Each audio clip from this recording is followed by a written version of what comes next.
17th. The emperor asked me some questions today relative to the officers of his household, with the exception of two or three at the most who had drawn upon themselves a contempt of the very party to which they had gone over. Nothing could be said against them. The majority had even evinced an ardent devotion to the emperor's interests. The emperor then made inquiries respecting some of these individuals in particular, calling them by their names, and I could not but express my approbation of them all. "What did he tell me?" said he, interrupting me hastily when I was speaking of one of them. "And yet I gave him so bad a reception at the Tuileries on my return? I fear I have committed some involuntary acts of injustice. This comes of being obliged to take for granted the first story that is told, and of not having a single moment to spare for verification. I fear, too, that I have left many debts of gratitude in arrear. How unfortunate it is to be incapable of doing everything oneself."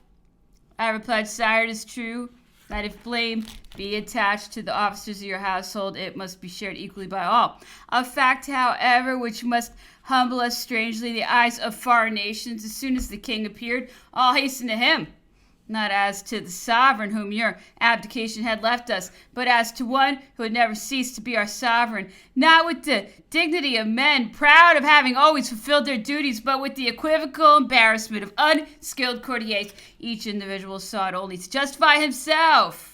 Your Majesty was from that instant disavowed and abjured.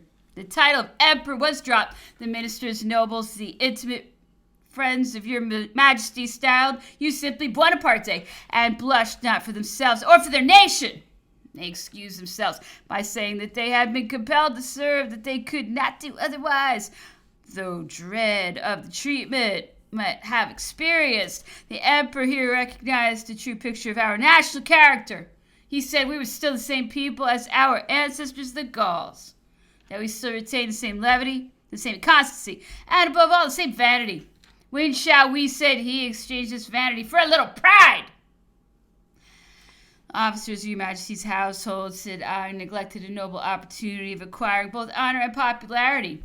There were above 150 officers of the household. A great number of them belonged to the first families and were men of independent fortune. It was for them to set an example, which, being followed by others, might have given another impulse to the national attitude and afforded us a claim on public esteem. Yes, said the emperor, if all the upper classes had acted in that way, affairs might have turned out very differently. The old editors of the public journals would not then have indulged in their chimeras of the good old times. We should not then have been annoyed with the dissertations on the straight line and the curved line. The king would have adhered honestly to his charter. I should never have dreamed of quitting the island of Elba. The head of the nation would have been recorded in history with greater honor and dignity, and we should have all been the gainers. The 18th. After the accustomed occupation of the day, I accompanied the emperor to the garden about 4 o'clock. He had just completed his dictation on the subject of Corsica. Having concluded everything he had to say relative to that island and to Paoli, he adverted to the interest which he himself excited there. While yet so young at the time of his separation from Paoli, he added that latterly he might to a certainty have united in his favor the wishes, the sentiments, and the efforts of the whole population of Corsica, and that he had retired to that island on quitting Paris, he would have been beyond the reach of any foreign power whatever. He had an idea of doing so, and he abdicated in favor of his son. He was on the point of reserving to himself the possession of Corsica during his life. No obstacle at sea would have obstructed his passage thither. But he abandoned that design for the sake of rendering his abdication the more sincere and the more advantageous to France. His residence in the center of the Mediterranean, in the bosom of Europe, so near France and Italy, might have furnished a lasting pretext to the Allies. He even preferred America to England from the same motive and the same idea. It is true that in the sincerity of his own measures he neither did nor could foresee his unjust and violent banishment to St. Helena, the emperor next proceeding to take a review of different points of the revolution, dwelt particularly on Robespierre, whom he did not know, but whom he believed to be destitute of talent, energy, or system. He considered him, notwithstanding, merely as the scapegoat of the revolution, sacrificed as soon as he endeavored to arrest it in its course. The common fate, he observed, of all who, before himself, Napoleon, had ventured to take that step. The terrorists and their doctrines survived Robespierre, and if their excesses were not continued, it was because they were obliged to bow to public opinion. They threw all the blame on Robespierre, but the latter declared shortly before his death that he was a stranger to the recent executions and that he had not appeared in the committees for 6 weeks previously. Napoleon confessed that while he was with the army of Nice, he had seen some long letters addressed by Robespierre to his brother, condemning the horrors of the commissioners of the convention, who, as he expressed it, were ruining the revolution by their tyranny and atrocities. Cambacérès, who observed the emperor must be a good authority on subjects relating to that period, answered an inquiry which I one day addressed to him respecting the condemnation of Robespierre in these remarkable words: "Sire, that was a sentence without a trial," adding that Robespierre had more foresight and conception than was generally imagined. That his intention was, after subduing the unbridled factions which he had to oppose, to restore a system of order and moderation some time previous to his fall, added Cambacérès. He delivered a most admirable speech on this subject. It was not thought proper to insert it in the Moniteur, and all trace of it is now lost. This is not the first instance I have heard of omissions and want of accuracy in the Moniteur and the reports inserted in that journal relative to the proceedings of the Assembly. There must be a period remarkable for incorrectness, as the minutes of those proceedings were for a time arbitrarily drawn up by one of the committees. Those who are induced to believe that Robespierre was at once wearied, satiated, and alarmed by the revolution, and had resolved on checking it, affirm that he would not take any decided step until after he had read his famous speech. He considered it so fine that he had no doubt of its effect on the Assembly. If this be true, his mistake, his vanity cost him dear. Those who think differently assert that Danton and Camille Desmoulins had precisely the same views, and yet that Robespierre sacrificed them. To these it is replied that Robespierre sacrificed them to preserve his popularity because he judged that the decisive moment had not yet arrived, or because he did not wish to resign to them the glory of the enterprise. Be this as it may, it is certain that nearer we approach to the instruments and the agents in that catastrophe, the greater obscurity and mystery we find, and this uncertainty will but increase with time. Thus, the page of history will, on this point, as on many others, become the record, not so much of the events which really occurred, as of the statements which are given of them. In the course of our conversation relative to Robespierre, the emperor said that he had been very well acquainted with his brother, the younger Robespierre, the representative to the army of Italy. He said nothing against this young man, whom he had led into action, inspired with great confidence and considerable enthusiasm for his person, so much so that previously to the 9th of Thermidor, young Robespierre, being recalled by his brother, who was then secretly laying his plans, insisted on Napoleon's accompanying him to Paris. The latter experienced the greatest difficulty in ridding himself of the importunity, and at length only escaped it by requesting the interference of the General-in-Chief, de Mourbillon, whose entire confidence he possessed, and who represented that it was absolutely necessary he should remain where he was. Had I followed young Robespierre, said the emperor, how different might have been my career! On what trivial circumstances does human fate depend? Some office would doubtless have been assigned to me, and I might at that moment have been destined to attempt a sort of Vendémiaire. But I was then very young. My ideas were not yet fixed. It is probable, indeed, that I should not have undertaken any task that might have been allotted to me. But supposing the contrary case, and even admitting that I had been successful, what results could I have hoped for? In Vendémiaire, the revolutionary fever was totally subdued. In Thermidor, it was still raging in its utmost fury, and at its greatest height. Public opinion, said the emperor on another occasion when conversing on another subject, is an invisible and mysterious power which it is impossible to resist. Nothing is more unsteady, more vague, or more powerful. And, capricious as it may be, it is nevertheless just and reasonable more frequently than it is supposed on becoming provisional consul. The first act of my administration was the banishment of 50 anarchists. Public opinion, which had at first been furiously hostile to them, suddenly turned in their favor, and I was forced to retract. But some time afterwards, these same anarchists, having shown a disposition to engage in plots, were again overthrown by that very public opinion, which had now returned to support me.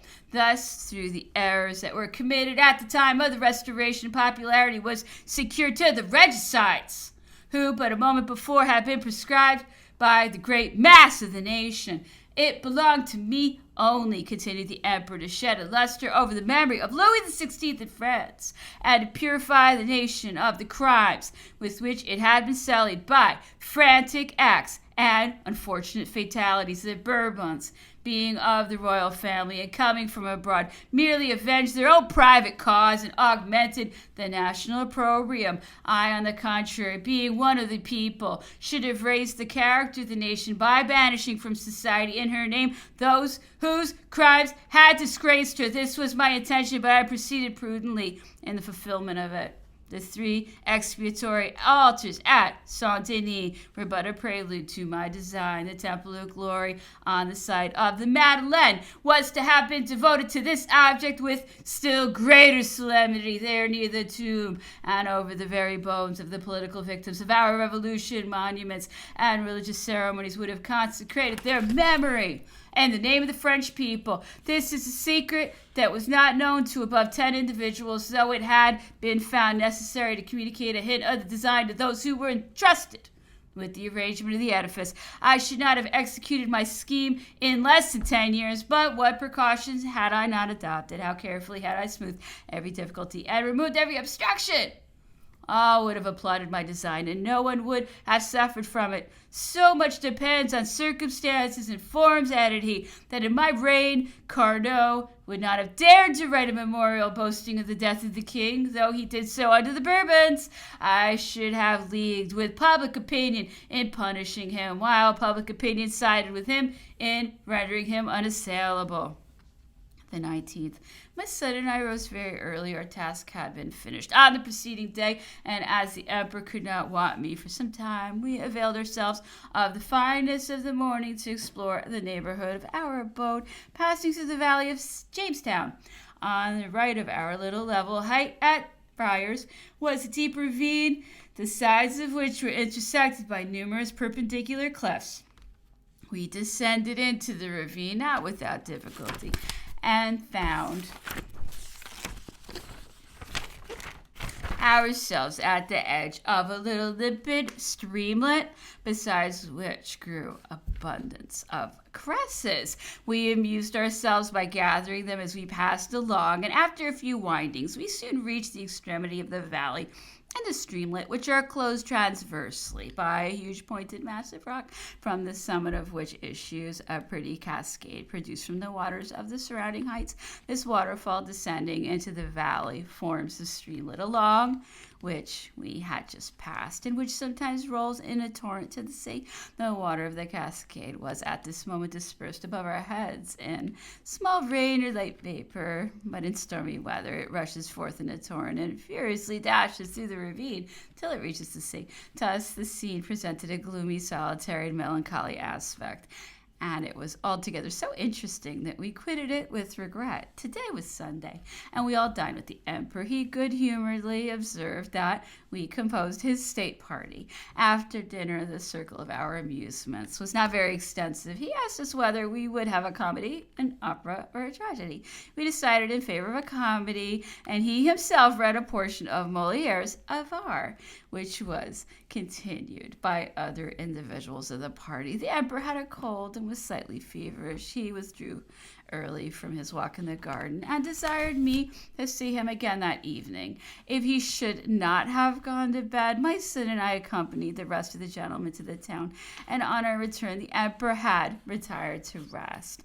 The 20th, the emperor, after dictating as usual with one of his gentlemen, called me about 5 o'clock. He was alone, the rest of the gentlemen and my son having gone to the town, where the admiral was that evening to give a ball. The emperor and I walked along the road leading to the town until we came within sight of the sea and the shipping. On the left, in the depth of the valley, was a pretty little house. The emperor stood for a considerable time with his glass at his eye, examining the garden, which appeared to be very well cultivated, and in which a group of beautiful children were at play, attended by their mother. We were informed that this house belonged to Major Hudson, a resident of the island, the same gentleman who had lent me the annual register. The house was situated at the bottom of the ravine, which commences in the vicinity of Briars and near the curious cascade, which I have already noticed. The emperor took a fancy to go down to the house, though it was now nearly 6 o'clock. The road was extremely steep. We found it longer and more difficult of descent than we had expected, and we reached the bottom of the ravine quite out of breath. We took a survey of the little domain, which had evidently been laid out as the residence of a permanent occupant and not as the mere temporary abode of a traveler passing to a foreign land.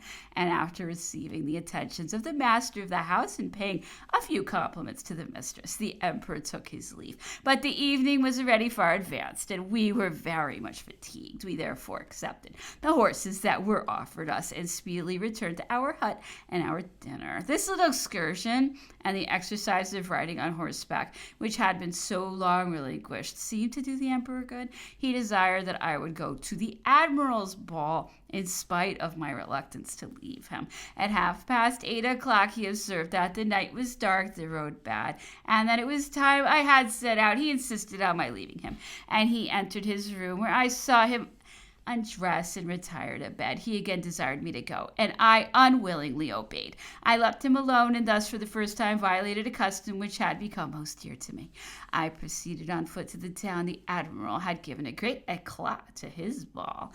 It had been talked of for a considerable time before. He wished it to be understood that the entertainment was given solely on our account, and we had been formally invited. Was it most advisable to accept or decline the invitation? Something might be said on both sides. Political misfortunes did not require that we should assume the appearance of domestic sorrow. It might be proper and even useful to mingle cheerfully in company with our jailers. We might therefore adopt either resolution. Indifferently, we determined to go. But what sort of conduct were we to observe? Should we assume pride or employ address? The first might be attended with inconvenience. In our situation, every wounded pretension became an insult. And the second, there could be no impropriety to receive marks of politeness as though we were accustomed to them, and as though they were our due, and to overlook any little want of respect was certainly the wisest course. I arrived at the ball very late and left it very early. I was much pleased with the entertainment in every respect. The 21st through the 22nd, the emperor, who had often questioned me on the line of conduct pursued by many of his ministers, members of his council, and officers of his household during his residence at the island of Elba, at length called me to account in my turn, saying, "But you yourself, Las what did you do after the arrival of the king? What happened to you all at that time? Come, sir, make a report on that subject. You know this is my way, and it is the only plan by which we can properly classify what we say or what we wish to learn. Besides, it will furnish you with another article for your journal. And don't you see," added he, jokingly, "your biographers will only have the trouble of extracting. The thing will be already written in their hands." "Sire," I replied, "you shall have a literal statement of everything, though I have but little to say. I commanded on the 31st of March the 10th Legion of the National Guard of Paris. That of the legislative body we lost during the day a considerable number of men. At night I heard the capitulation. I wrote to the officer next in rank to myself and transferred to him the command of my legion, informing him that though in my quality of member of the Council of State, I had previously received orders to proceed elsewhere, yet I had not wished to abandon my legion at the moment of danger, but that in the event which had just occurred, having changed the aspect of affairs, I must now proceed forthwith to fulfill new duties. At daybreak, I set out on the road to Fontainebleau and found myself in the midst of the wrecks of Marmont and Martier's detachments. I was on foot, and I doubted not I should be able to purchase a horse. I soon, however, discovered that soldiers in retreat are neither just nor civil. At that disastrous moment, my uniform of a National Guard was insulted and I was myself ill-treated. After an hour's walk, overpowered by the fatigue of the journey, joined to the want of rest, which I had experienced for 2 or 3 nights previously, seeing around me no face that I knew, and having no hope of procuring a horse, I determined with a sorrowful heart to return to the capital. The National Guard was ordered out to assist in the triumphant the entry of the enemy. There was even a probability of its being selected as a guard of honor to the sovereigns who had conquered us. I determined to be absent from my home. I had conveyed my wife and children safely out of Paris a week or 2 before, and for a few days had recourse to the hospitality of a friend. I never went out of doors but in a shabby greatcoat, visiting the coffee houses and public places and joining the different groups which were formed in the streets. My object was to make observations on persons and things, and above all, to learn the real feeling of the people. How many extraordinary occurrences did I not witness in the course of my rambles? I saw in front of the residence of the Emperor of Russia men distinguished by their rank and calling themselves Frenchmen, exerting their utmost endeavors to induce the rabble to call out, "Long live Alexander, our deliverer!" I saw, sir, your monument on the Place Vendôme resist the efforts of a few wretches belonging to the lowest ranks of the people who had been hired by persons of note. Finally, in one of the corners of the Place Vendôme, before the hotel of the commandant of the place, I saw one of the officers of your household trying on the first evening after your departure to prevail on young conscripts to enter another service than yours. But he received from them a lesson that might have made him blush for his own conduct. Had he been capable of feeling shame, doubtless those to whom I here allude will exclaim that I mingled with the rabble. And yet it may be with justice affirmed that the acts of baseness which then disgraced France did not originate with the rabble. These acts were far from obtaining the countenance of the lower classes of the people. On the contrary, they were decidedly censured by the uprightness, generosity, and nobleness of sentiment manifested in the public streets. What reproaches might I not convey were I to repeat all that I heard on this subject? Your Majesty abdicated. I refused my signature to the act of adherence to the Council of State, but I thought I might make amends for this by an additional act of adherence. The Moniteur was every day filled with articles of this kind. Mine, however, was not deemed worthy of the honor of insertion. At length the king arrived. He was henceforth our sovereign. He appointed a day for the reception of those individuals who had been presented to Louis XVI. I proceeded to the Tuileries to avail myself of this prerogative. What were my reflections on entering those apartments, which had so lately been filled with your glory and power? And yet I presented myself to the king sincerely and in good faith. My foresight never led me even to think of your return. Deputations to the king were multiplied beyond number. A meeting of the officers of the naval establishments was proposed. To the person who communicated this fact to me, I replied that nothing could be more gratifying to my heart than to join my old comrades, none of whom could entertain sentiments purer than I did, but that the offices I had filled placed me in a peculiar and delicate situation, and that motives of prudence must deter me from appearing where the zeal of a president might lead him to employ expressions which I neither could nor would sanction by my opinion or presence. Subsequently, however, in spite of my mortification and disgust, I determined, at the solicitation of some friends, to think of something for myself. The Council of State was recomposed. Several members of the last council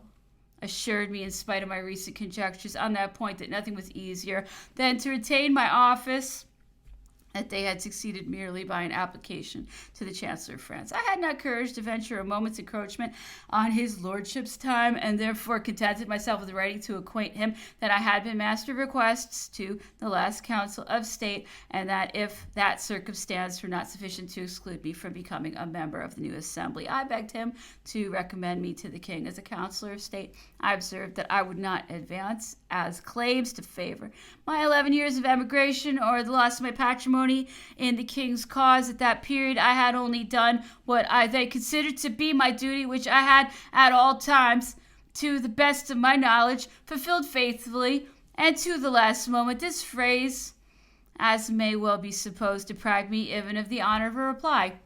Meanwhile, the new situation in Paris, the sight of the foreign troops, the acclamations of every kind were more than I could endure, and I adopted the determination of going for a short time to London, where I could meet with old friends who might afford me all the consolation of which I was susceptible. And again, I recollected that I might find in London the same tumult and the same exultation that had driven me from Paris, as proved to be the fact. London was the scene of festivity and rejoicing to celebrate the triumphs of the English and our humiliation. During my stay in London, the maritime establishment was remodeled at Paris, and the Chevalier de Grimaldi, one of my old comrades whom I had not seen or heard of for a long time, was appointed a member of the committee. He called on my wife and expressed his surprise that I had not put in my claims, observing that I was entitled by law to return to the court or to retire on a certain pension. He advised my wife to bring me to a decision on the subject and to rely on his friendship, adding that there was no time to be lost. I attached higher value to this mark of attention than to the favor which it was intended to procure me. However, I wrote to the committee requesting that, as I was desirous of wearing a uniform to which I had become attached, I might be allowed to enjoy the honorary title of Capitaine de Vaisseau, while at the same time I renounced the pension to which I did not conceive myself entitled. I returned to Paris. The diversity of opinions and the irritation of the public mind were extreme. I had for a long time lived in the greatest retirement. I now confined myself entirely to the domestic circle of my wife and children. Never at any former period of my life did I prove myself a better husband or a better father, and never perhaps was I more physically happy, as I was one day reading in the Journal des Débats an account of a work of Monsieur Beauchamp.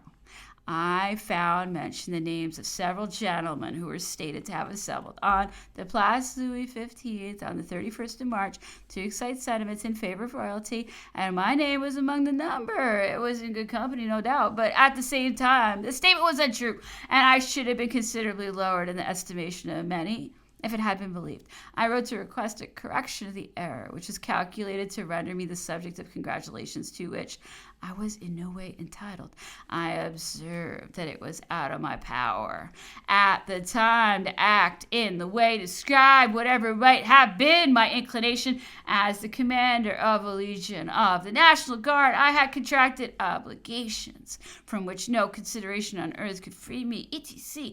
I sent my letter to the deputy Chabot-Latour, one of the proprietors of the Journal de Débat, a man for whom I entertained a great esteem. He declined publishing my letter purely for good intentions towards me. I then addressed it to the editor, but he refused to insert it on account of difference of opinion. Meanwhile, the state of the public mind indicated an inevitable and speedy catastrophe. Everything foreboded that the Bourbons would share the fate of the Stuarts. My wife and I used every evening to amuse ourselves in reading Hume's History of England.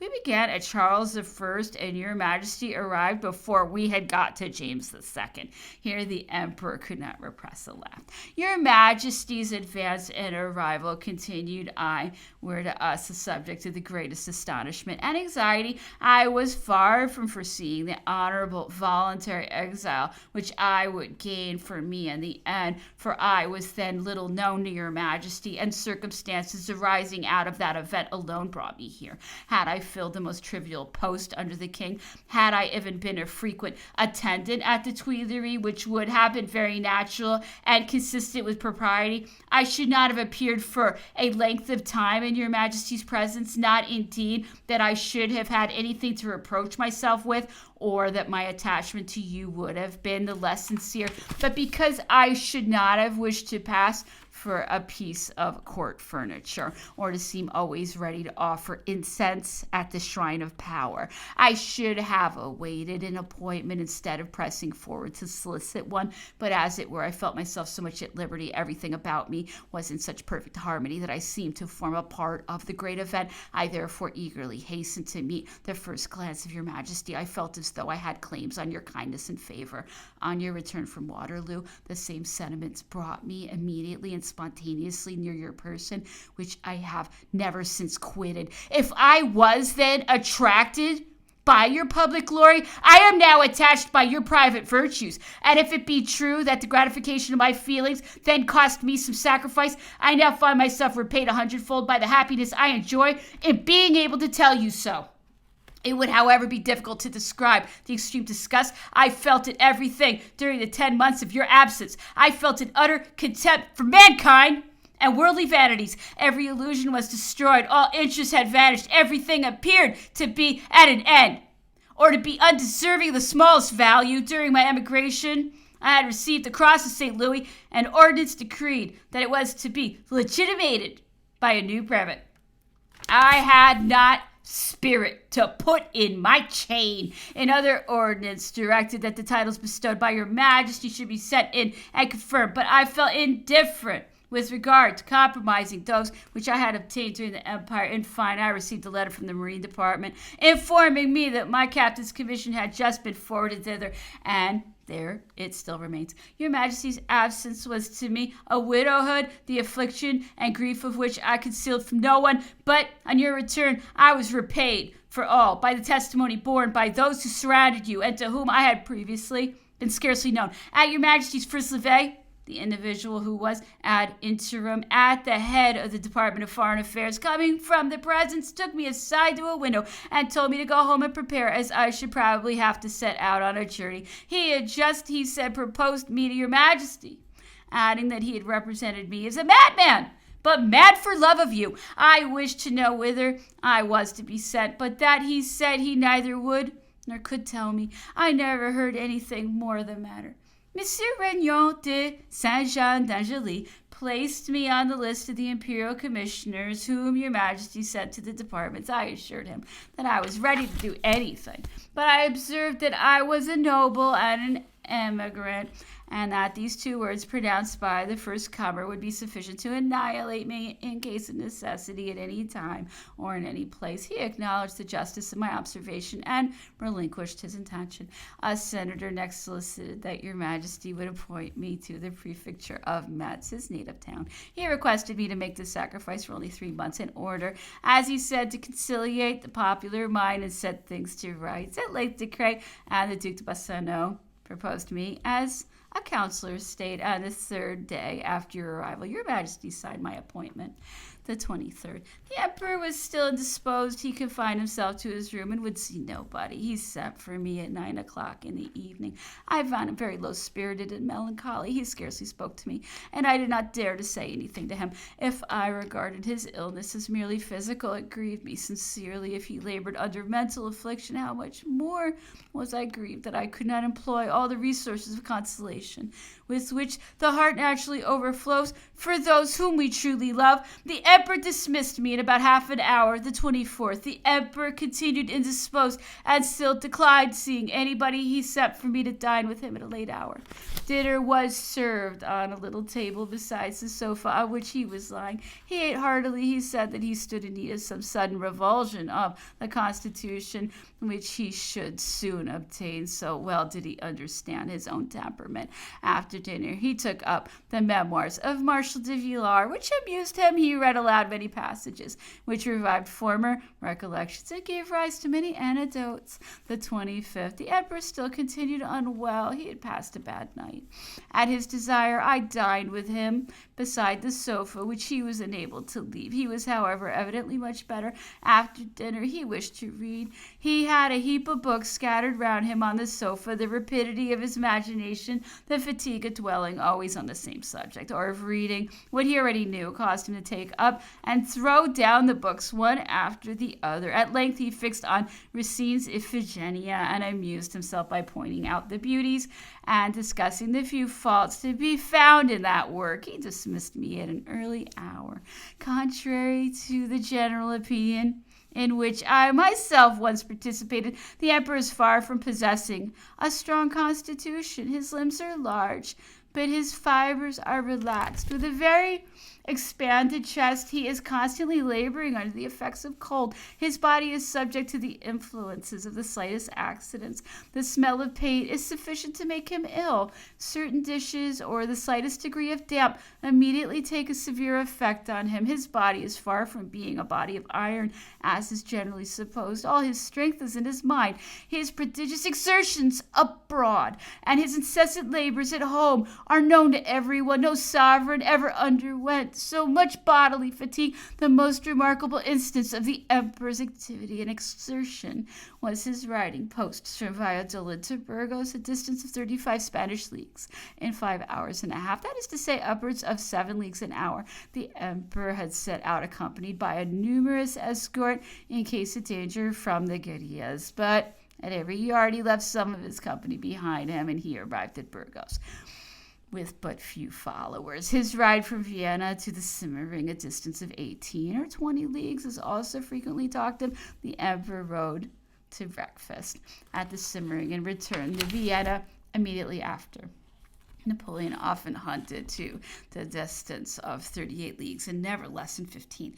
One day a Russian officer would come as a courier from St. Petersburg on the space of 12 or 13 days, arrived at Fontainebleau at the moment when the emperor was about to set out on a hunt.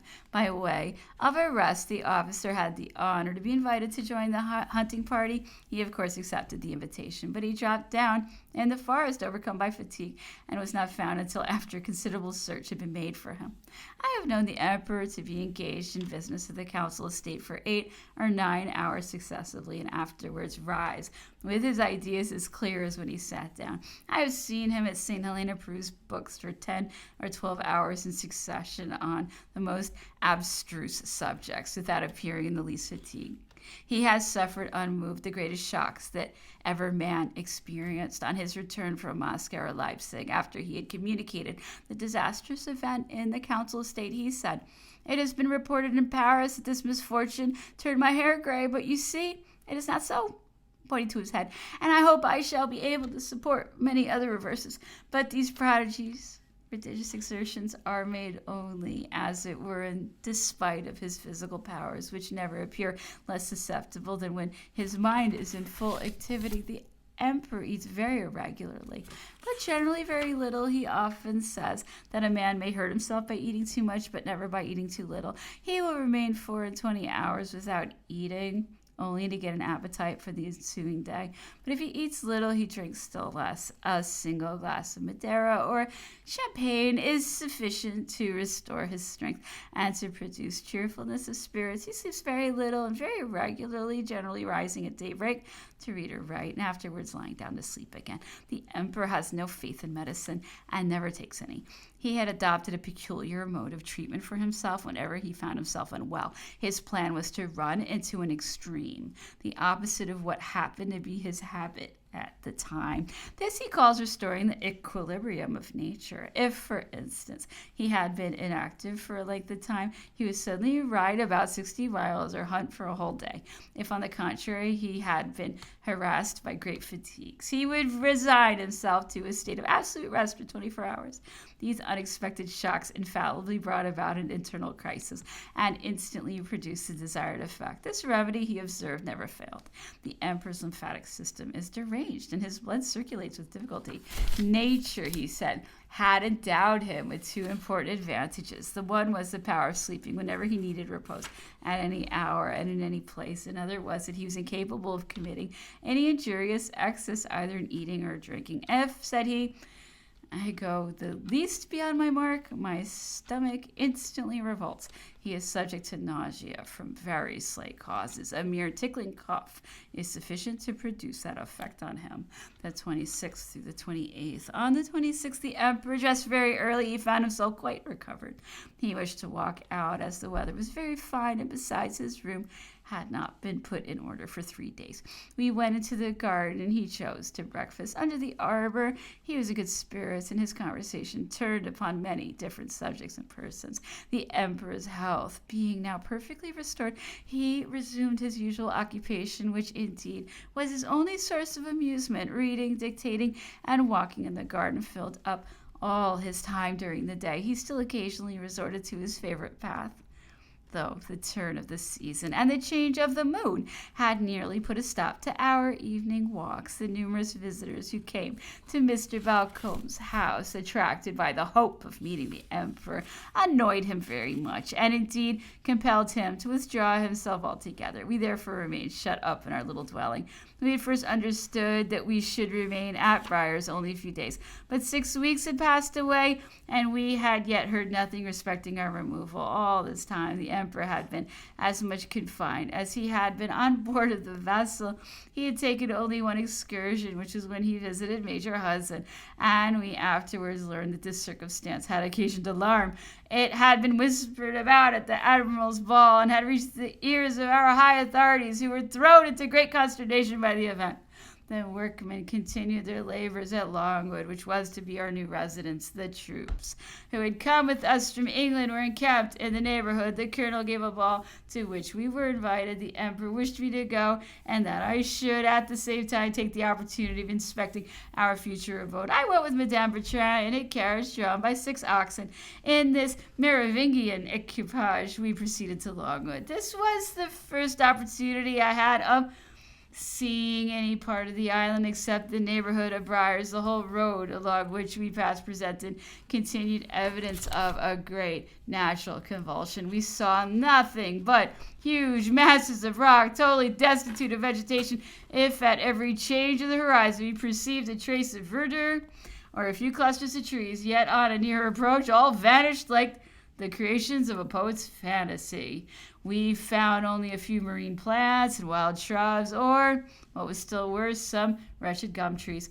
These were the only ornaments of Longwood. I returned on horseback about 6 o'clock. The emperor put many questions to me concerning our new residence. Finding that I did not speak of it very enthusiastically, he asked at once whether he should gain or lose by the change. I told what I thought in one sentence. Sire, said I, we are here in a cage. There we shall be in a fold. 28th. The emperor changed his military uniform, which he had put on to go on board the Bellerophon for a fancy dress coat. In the course of conversation this day, the emperor adverted to the numerous conspiracies which had been formed against him. The infernal machine was mentioned in its turn. This diabolical invention, which gave rise to so many conjectures and caused the death of so many victims, was the work of the royalists, who obtained the first idea of it from the Jacobins. The emperor stated that 100 furious Jacobins, the real authors of the scenes of September the 10th of August, etc., had resolved to get rid of the first consul, for which purpose they invented a 15 or 16 pound howitz, which, on being thrown into the carriage, would explode by its own concussion and hurl destruction on every side. To make sure of their object, they proposed to lay caltrops along a part of the road, which, by suddenly impeding the horses, would, of course, render it impossible for the carriage to move on. The man who was employed to lay down the caltrops, entertaining some suspicions of the job which he was to be set upon, as well as of the morality of his employers,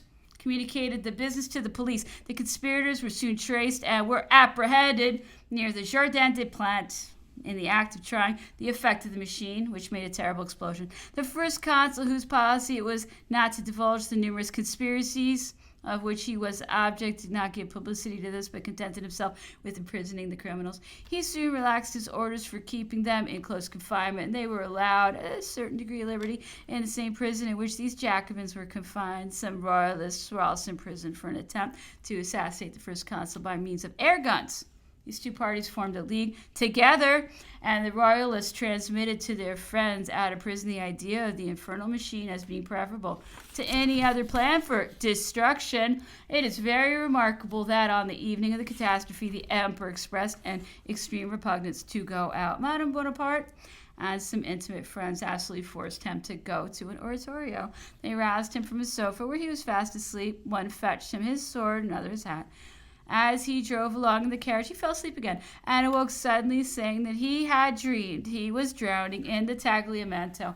To explain what he alluded to, it is necessary to mention that some years previously, when he was general of the army of Italy, he passed the Tagliamento in his carriage during the night, contrary to the advice of everyone about him. In the ardor of youth, and heedless of every obstacle, he crossed the river surrounded by 100 men armed with poles and torches. His carriage was, however, soon set afloat. Napoleon ran the most imminent danger, and for some time gave himself up for lost. at the moment when he now awoke on his way to the oratorio.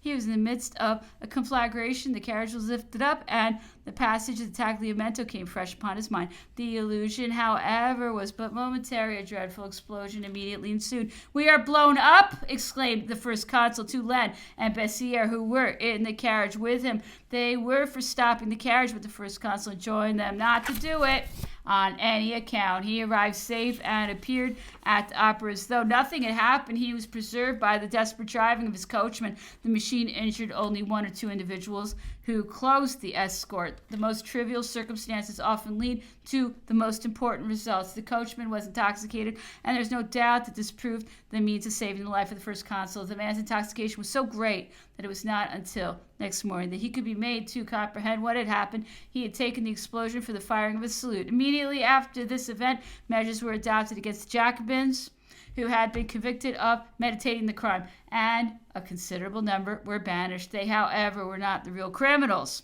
whose discovery was brought about by another very singular chance. 300 or 400 drivers of the fiacres subscribed a louis or 12 francs each to give a dinner to the first consul's coachman, who had become the hero of the day and the boast of his profession. During the feast, one of the guests, drinking to the health of the first consul's coachman, observed that he knew who had played him the trick, alluding to the explosion of the machine. He was immediately arrested, and it appeared that on the very night, or the night preceding the explosion, he had drawn up his fiacre beside a gate whence he had issued the little cart that had done all the mischief. The police proceeded to the place, and it was found to be a coach yard where all kinds of vehicles were let on hire. The keepers of the yard did not deny the fact. They pointed out the stall in which the cart stood, and it still presented traces of gunpowder. The proprietors declared that they were given to understand the cart had been hired by some Bretons who were concerned in smuggling. The man who had sold the horse, together with every individual who had participated in the affair, were easily traced out, and it was proved that the plot had been formed by the Chouan royalists. Some active and intelligent men were dispatched to their headquarters in Morbihan. They took no pains to conceal their share in the transaction, only regretted that it had not succeeded. Some of them were apprehended and brought to punishment. It is said that the chief conspirator afterwards turned Trappist and sought to expiate his crimes by religious austerities.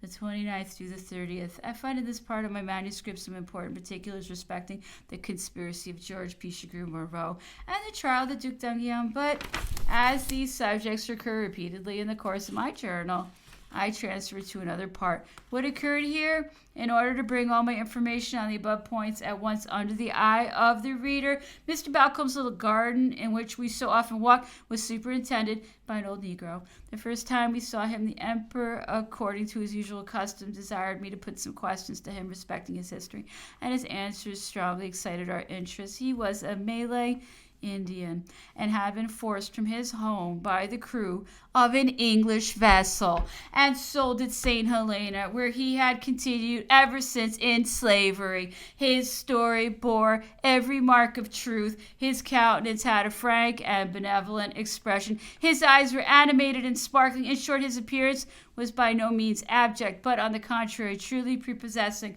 The history of the poor fellow's misfortunes filled us with indignation, and a few days after, the emperor expressed a wish to purchase him and send him back to his own country. He mentioned the subject to the admiral. The latter at first defended his countryman and declared that old Toby, which was the name of the unfortunate slave, must be an impostor, for the thing was impossible. He, however, inquired into the matter, and finding that the story was but too true, he participated in the indignation which we expressed, and promised to exert his best endeavors for the fulfillment of our design. When we left Briars for Longwood, poor Toby, sharing the common fate of all earthly things, was soon forgotten. I know not what became of him. When we were in the garden, the emperor generally stopped near Toby's hut and made me question him respecting his country, the days of his youth, his family, his present situation, etc. One would have supposed that he wished to study the feelings of the old slave.